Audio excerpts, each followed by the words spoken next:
गया कि जो सुपर्ण है वही अमृत का पान करता है। और अमृत का पान करने से क्या होता है?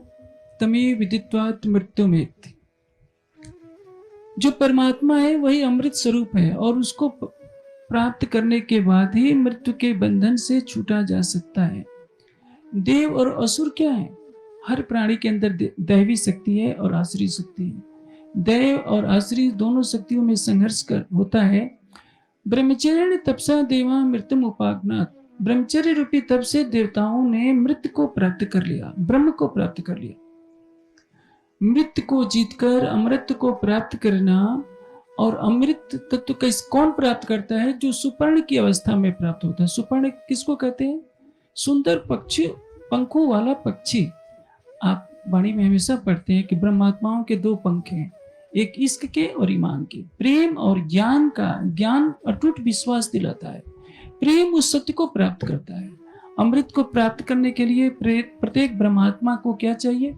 प्रत्येक ब्रह्मात्मा रूपी पक्षी को ज्ञान और प्रेम के पंख धारण करने पड़ेंगे, जिसको इश्क और ईमान का पंख कहा जाता है।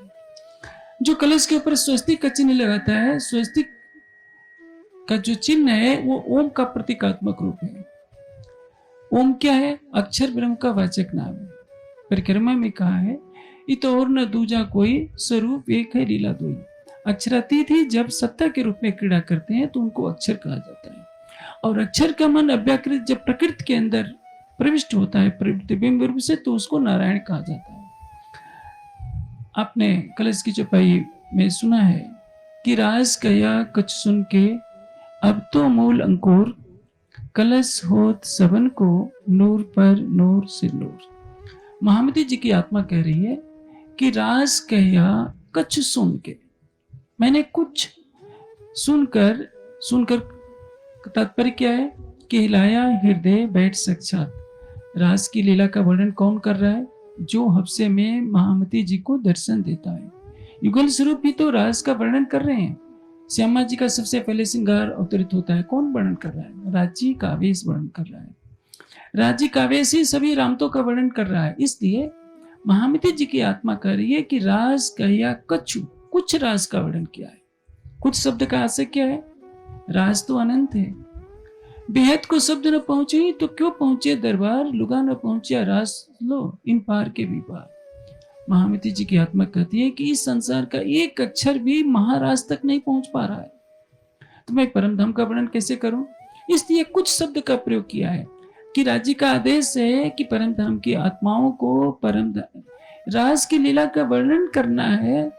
तो यहाँ की भाषा में, यहाँ के दृष्टांतों से, रामतों के माध्यम से मैंने स्वलीला अद्वैत प्रेम की झलक को दर्शाया है। इसलिए कहते हैं कि राज कया कुछ सुन के। ऐसा नहीं कि देवचंद जी के मुख से सुन करके चौपाइयां बना दी, तो वो दासवाणी हो जाएगी। राज को कहने वाला कौन है? स्वयं अक्षराधीन। और महाराज की लीला अनंत प्रेममयी है, अनंत आनंदमयी है। उसका कुछ अंश मात्र ही 47 प्रकरणों में रास ग्रंथ के 916 या कुछ 913 के आसपास चौपाइयां होगी। उतनी चौपाइयों में रास ग्रंथ को दिशा मात्र रूप में वर्णन है। सुखदेव जी कहने का प्रयास करते हैं, लेकिन भाग्य जोश कही पंचदाई, रास वर्णन न हुआ तिनताई। महामती जी की आत्मा कह रही है कि मुनि जी रो क्यों रहे हो? क्योंकि तुम्हारे तन से तो केवल साक्षी दिला दी गई, अन्यथा इस महाराज का वर्णन करने की सामर्थ्य ईश्वरी सृष्टि में नहीं है। वो तो ब्रह्मात्माओं की राज है, उसका वर्णन कौन कर सकता है? किसी ब्रह्मात्मा के तन से स्वयं राज्य का आवेश स्वरूप ही कर सकता है। रास कया कुछ सुन के अब तो मूल अंकुर। रास में किसका वर्णन किया गया है? हद से परे बेहद की शब्दातीत लीला का वर्णन किया गया है। बेहद से परे कौन है? अक्षर और अक्षरातीत का स्वरूप है।